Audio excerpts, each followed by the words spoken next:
High command कौन है बताइए? आपका हाईकमान, आपका राष्ट्रीय अध्यक्ष बता रहे हैं कि मेरा हाईकमान निर्धारित करेगा। हमें भी तो पता चले हाईकमान कौन है। की बातें करते हैं ये कौन से डॉन है? ये कौन से डॉन है जिनको किसी ने देखा नहीं? नहीं, ऐसे कौन से डॉन है जिनको किसी ने देखा नहीं? हमें समझना तो चाहिए ना। अच्छा, मम्मी है, पुत्र है, बहन है, वही तो एक हाईकमान होगा। हम तो मल्लिकार्जुन खड़गे जी को हाईकमान समझ रहे थे। आपने कहा कि इतने लोगों ने चुन लिया। बातें क्यों कर रहे हो? ओके, हमारे मैं ऐसी बात कर रहा हूँ, आप ऐसी बात कर रहे हैं। हाईकमान तो आपने बताया ना। लेकिन मुद्दे से, अपने मुद्दे से पार्टी से तो हम निपट ही रहे हैं। तो निपटी ना, हमने मना थोड़ी किया आपको। आप दोनों बैठे हैं, मारी एक दूसरे के ऊपर पत्थर। हम देखिए, ये आपका ही इशू है, हमारा इशू नहीं है। आज हम आपके लिए लेकर आए हैं राजीव जेटली और सुप्रिया सिरनेत का मजेदार बहस, जिसमें राजीव जेटली ने जम के मजे लिए कांग्रेस के और सुप्रिया सिरनेत से पूछ लिया कि कांग्रेस के हाई कमान है कौन। आइए सुनते हैं जोरदार डिबेट। आम आदमी पार्टी की जो बुनियाद थी वो इस बात पे थी कि कांग्रेस भ्रष्टाचार में लिप्त है। कांग्रेस ने कैसे इस देश को लूटा, कांग्रेस ने कैसे दिल्ली को लूटा, और कांग्रेस की सारे खुलासे करने के बाद आम आदमी पार्टी के प्रति लोगों की सिंपैथी आई। आम आदमी पार्टी पे लोगों ने विश्वास जताया और आज तक शायद उम्मीद लगाए बैठे हैं कि अभी भी शायद आम आदमी पार्टी को थोड़ी सी अकल आ जाए और जिन बातों को, जिन सबूतों को वो सामने लेकर के आई थी, उन सबूतों को सामने रख के कांग्रेस के उन सभी नेताओं के खिलाफ कार्रवाई करेगी जिनके खिलाफ बोल करके उन्होंने अपनी सरकार बनाई थी। ये सब्जेक्ट रखा कि नहीं रखा आपने? अगर ये सब्जेक्ट रखा तो आप ये सोचिए, देखिए सत्ता का जो है ना भूख कितने हद तक जाकर बढ़ चुकी है। देश के प्रधानमंत्री के खिलाफ नफरत कितनी हद तक जली गई है कि जिन लोगों ने एक दूसरे, भारतीय जनता पार्टी के खिलाफ आम आदमी पार्टी के नेता नहीं खड़े हुए थे, कांग्रेस के खिलाफ खड़े हुए थे। कांग्रेस के खिलाफ उन्होंने इल्जाम लगाए थे, कांग्रेस के साथ तो एक बार सरकार भी बना चुके हैं। तो आप ये सोचिए, ये पलटू राम वाली पार्टियां जितनी भी हैं, एक कांग्रेस पार्टी जिसके अपनी स्टेट यूनिट और नेशनल यूनिट के अंदर डिफरेंसेस हैं। अब सोचिए कि नेशनल लीडरशिप की कितनी क्रेडिबिलिटी इनकी स्टेट यूनिट में होती होगी। और बार बार मैं तो देख रहा था, अभी 4-5 मैंने न्यूज देखी, उसमें सबने गुजारिश करी है कि आम आदमी पार्टी के साथ ऑर्डिनेंस को लेकर के, खासतौर पे ऑर्डिनेंस को लेकर के उनका समर्थन नहीं करना चाहिए। लेकिन फिर भी वहां पर समर्थन की बात है और ये बताया जा रहा है अब हमारी सेंट्रल लीडरशिप डिसाइड करेगी कि हमें कुछ करना है कि नहीं करना। मतलब कि ग्राउंड के ऊपर जनता के बीच में रहने वाला व्यक्ति जो है, उसकी अगर कोई विचारधारा है या उसकी अकाउंटेबिलिटी जनता के प्रति है, उसको दरकिनार करके एक व्यक्ति जो ऊपर छत पर बैठा हुआ है, जिससे जनता को कोई सरोकार नहीं है, उससे निर्णय सुप्रिया की बारी है, हमें करना है। कोई नहीं है असहज भारतीय जनता पार्टी। और आपको पता है क्यों?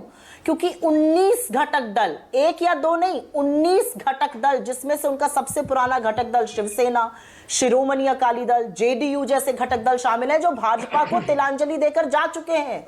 एक दो नहीं, लंबी फहरिस्त है, 19 घटक दल। ये जब 1.5 लोग पार्टी चलाते हैं तो ऐसा ही होता है, क्योंकि आप अपने आगे किसी को कुछ समझते नहीं है। असहज भाजपा है, खाने का काम करेंगे। आज ये जो आप विपक्षी एकता की या पटना में होने वाली मीटिंग की जो बात कर रहे हैं, मुझे सिर्फ इसमें यह कहना है, ये सारी एकता जो है या ये जो सारा साथ आना है, ये कोई एंटी मोदी नहीं है। मोदी जी अपने आप को इतना तवज्जो ना दें।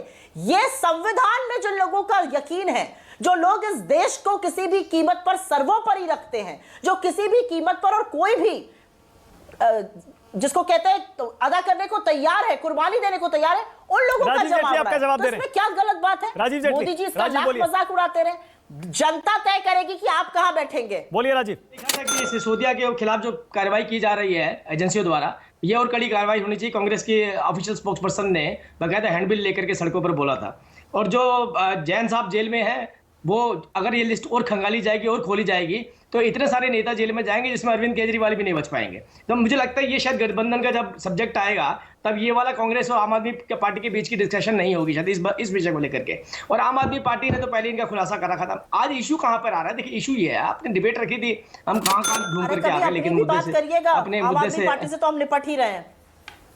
तो निपटी ना, हमने मना थोड़ी किया आपको। आप दोनों बैठे हैं, मारिए एक दूसरे के ऊपर पत्थर। हम देखिए, ये आपका ही इशू है, हमारा इशू नहीं है। हम तो ये कह रहे हैं कि एक इशू यहां पर ये आता है कि देखिए कैसे अपनी विचारधारा को सैक्रिफाई किया जाता है, कैसे आपका लोकतंत्र चला जाता है। और उसके बाद हैंडबिल के बाद एलिगेशन लगाने के बाद मतभेद होते हैं, बेचारा गया होगा, जो सड़कों पर आपका कार्यकर्ता गया होगा, उसने कहा होगा ना, जनता को जब बोला हुआ ये करप्ट है, ये भ्रष्टाचारी है, जेल में बैठे हैं, केजरीवाल भी जेल में जाएंगे, जब वो ये कहते होंगे और ऊपर से आदेश आ जाएंगे, वापिस उस गली में, उस कूचे में कैसे जाएंगे आप? क्या मुंह लेकर के जाएंगे? तब ये झलकेगा ना कि आपका सत्ता का लालच, सत्ता का लोभ, ये सारी बातों को सेक्रीफाई करने के लिए आपको उकसाता है, आपको आगे बढ़ाता है। कार्यकर्ताओं को मशीन की तरह समझ लिया आपने। आज इल्जाम लगाते हैं, कल मीटिंग करते हैं, और अभी भी आप देखिए वेट करी जा रही है।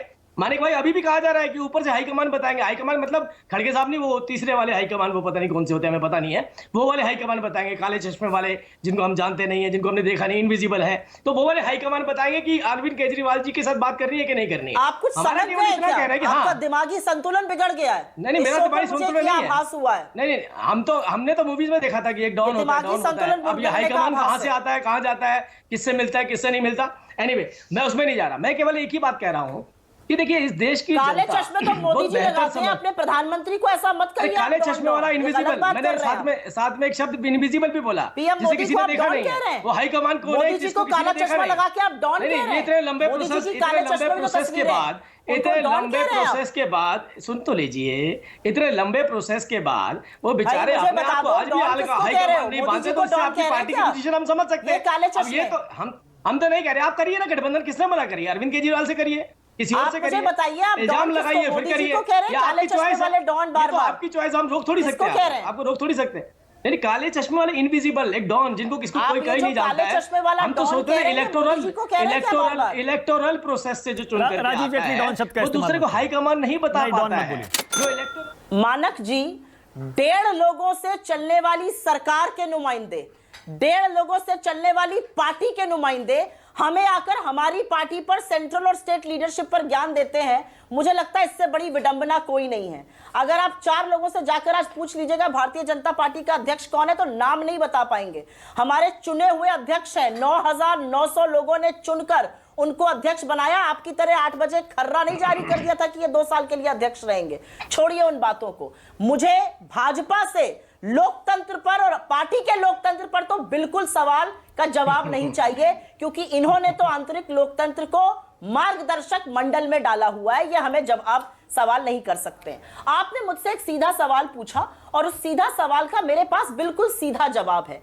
आज जो पार्टियां नरेंद्र मोदी सरकार के खिलाफ इस देश के संविधान के हक में, इस देश के लोकतंत्र के हक में खड़ी हैं, उनका स्वागत है। और बहुत सारी ऐसी पार्टियां जो ढुलमुल रहती हैं, जो कभी टीम बी बनती है तो कभी टीम ए बन जाती हैं, उनको आज सोचना पड़ेगा कि क्या आपको स्टैंड लेने का वक्त आ गया है। अगर आप दिल्ली के चुने हुए मुख्यमंत्री हैं तो आप, जब बुलडोजर चलता है, जब दंगे होते हैं, तो चुप नहीं रह सकते हैं। अगर आप दिल्ली के चुने हुए मुख्यमंत्री हैं तो आप वो काले कृषि कानून सबसे पहले पारित नहीं कर सकते हैं। अगर आप दिल्ली के चुने हुए मुख्यमंत्री हैं तो गुजरात में जब आप चुनाव लड़ने जाते हैं तो बिल्किस बानो पर आपको बोलना ही पड़ेगा।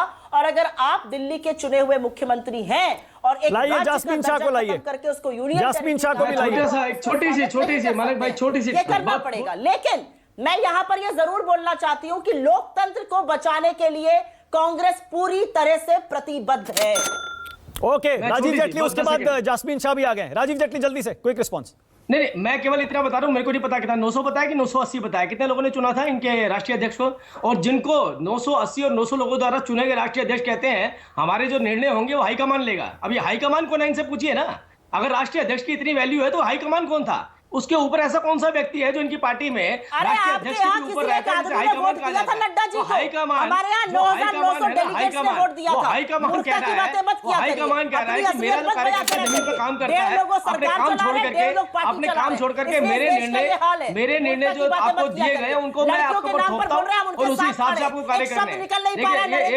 ये मेरे को बताया होता तो मैं भी प्रिंट आउट लेके आता, बहुत सारे निकाल के ले आता। बड़ा सुलभ होता है, जवाब नहीं होता आगे पर्चा कर दो, जवाब नहीं होता आगे तस्वीर दिखा दो, जब जवाब ना हो तो तस्वीर दिखा दो। बड़ा आसान, बड़ा पुराना फैशन हो चुका है, अब डिबेटों में नहीं चलता। अभी भी आप इसको पकड़े बैठे हैं, जब जवाब नहीं होता उस दिन प्रिंट आउट निकाल के ले आते हैं।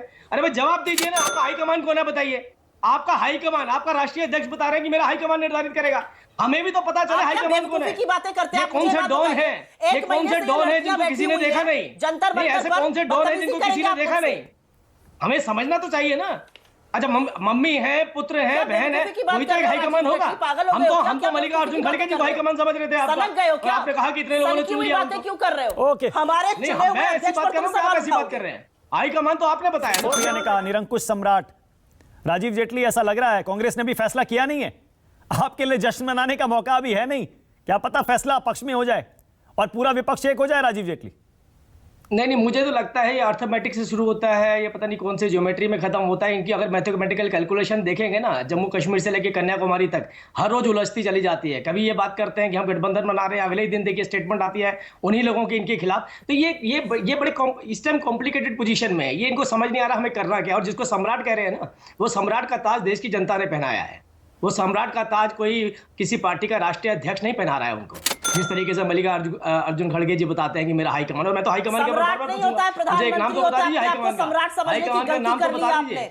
और ये देश की जनता आपको याद दिलाएगी। एक बार नहीं, दो बार देश की जनता जिसे प्यार करती है उसे प्रधानमंत्री बनाती है। देश की जनता जिसे चाहती है वही प्रधानमंत्री होते हैं, और उन्हीं के साथ उनका लगाव होता है। वो तो आपकी, अब आप देखिएगा ये देश की जनता क्या करेगी। वो तो आपका ड्यूटी है कि हमारे खिलाफ लड़ाई लड़नी है, हमारे खिलाफ दुष्प्रचार करना। एक दूसरे के ऊपर भ्रष्टाचार के इल्जाम लगाते आए हैं, एक दूसरे के ऊपर भ्रष्टाचार के इल्जाम लगाते आए हैं। उनको देखिए, उनका प्रेम, उनके संबंध देखिए कैसे अब आज कैसे बदलते चले जा रहे हैं। और अभी भी देखिए, मतलब राजीव जेटली आप ये कह रहे हैं 18 दल, 20 दल, 21 दल जो बार बार एक साथ आ रहे हैं, आपके लिए चिंता का कोई विषय नहीं है? नहीं, मानक भाई, हमेशा क्या होता है, पहले झरने होते हैं, झरने से नदियां बनती हैं, नदियों के बाद समुद्र में जाकर मिलती हैं। लेकिन आप इनकी अगर गठबंधन की रूपरेखा देखेंगे तो कुछ इस तरीके की है कि ऊपर से नदी तो निकलती है, वो नाले के रूप में परिवर्तित हो जाती है। तो आप देखिए, जब नीचे गठबंधन की चर्चाएं शुरू होती है, जब तक वो नीचे आता है उसके बाद छोटी छोटी नालियों में कन्वर्ट हो जाता है, और नाली में पानी भी साफ नहीं होता है, क्योंकि सभी लोगों के ऊपर इल्जाम लगे भ्रष्टाचार के। नहीं, मैं इसलिए बोल रहा हूँ, गठबंधन का एजेंडा तो सुनिए, गठबंधन का एजेंडा सुनिए ना। हर किसी का पार्टी से पूछ के देखिए गठबंधन किस बात को लेकर के हो रहा है। वो ये नहीं कह रहा मैं अपनी जनता के लिए गठबंधन करूं, वो कह रहे मेरे ऊपर ईडी के छापे पड़ रहे हैं, वो कहते हैं मेरे ऊपर एजेंसियां आ रही हैं, मेरे भ्रष्टाचार को उजागर किया जा रहा है, तुम मेरे साथ नहीं मिलोगे तो मैं अंदर चला जाऊंगा, और मैं अंदर जाऊंगा तो एक दिन आप भी अंदर जाएंगे। तो ये लड़ाई जो सी है ना, भ्रष्टाचार के बचाव में, जैसे कहते हैं ना, एक दूसरे को पकड़ लेना कि हम बाहर नहीं देखना चाहते, ये भ्रष्टाचार की लड़ाई है। किसी जनता देश प्रदेश। ओके, सुप्रिया, छोटा सा मुझे लगता है कि भारतीय जनता पार्टी दंभ और अहंकार में इतनी चूर्ण हो चुकी है कि आज पॉलिटिकल पार्टीज को, देश की जनता को छोटे झरने, छोटी नदियां कह रही है।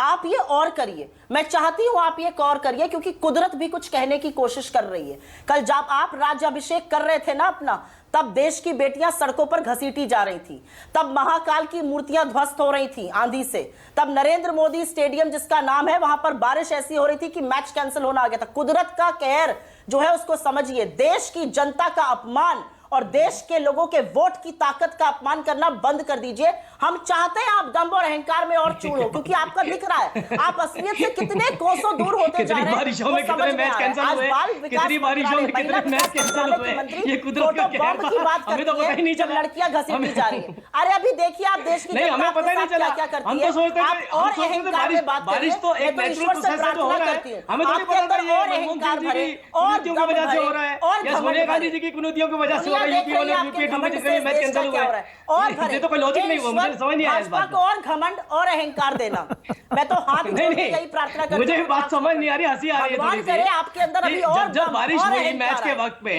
हमें देखना पड़ेगा तब तक किसकी सरकार थी।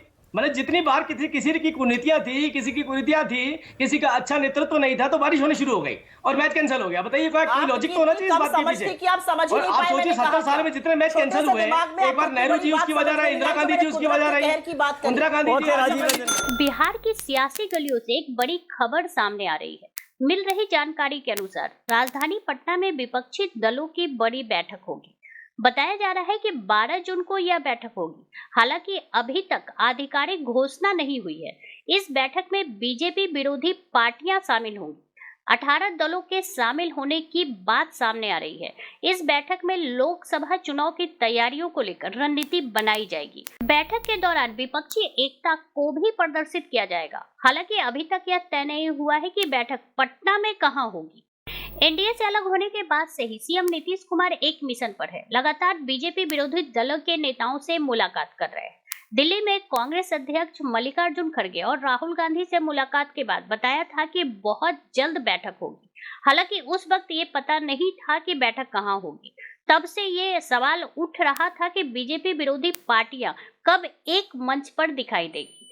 अब इस सवाल का जवाब मिल गया है। बिहार की राजधानी पटना में सभी दल के नेता एक मंच पर दिखाई देंगे। माना जा रहा है कि 12 जून को पटना में होने वाली बैठक में कांग्रेस नेता राहुल गांधी, मल्लिकार्जुन खड़गे, दिल्ली के सीएम अरविंद केजरीवाल, बंगाल की सीएम ममता बनर्जी, समाजवादी पार्टी के नेता अखिलेश यादव, उड़ीसा के सीएम नवीन पटनायक, झारखंड के सीएम हेमंत सोरेन, वाम दल के नेता डी राजा, सीताराम येचुरी, एनसीपी के प्रमुख शरद यादव, शिवसेना के उद्धव ठाकरे, तमिलनाडु के सीएम स्टालिन सहित विपक्षी दलों के कई नेता इस बैठक में शामिल हो सकते हैं। अब देखना है कि नीतीश कुमार की ये कोशिश कितनी कामयाब हो सकती है और विपक्ष कितना एकजुट हो सकता है मोदी को 2024 में हराने के लिए। इस डिबेट को लेकर आपकी क्या राय है, हमें जरूर बताएं। हमारे साथ जुड़े रहने के लिए चैनल को लाइक एंड सब्सक्राइब करना ना भूलें।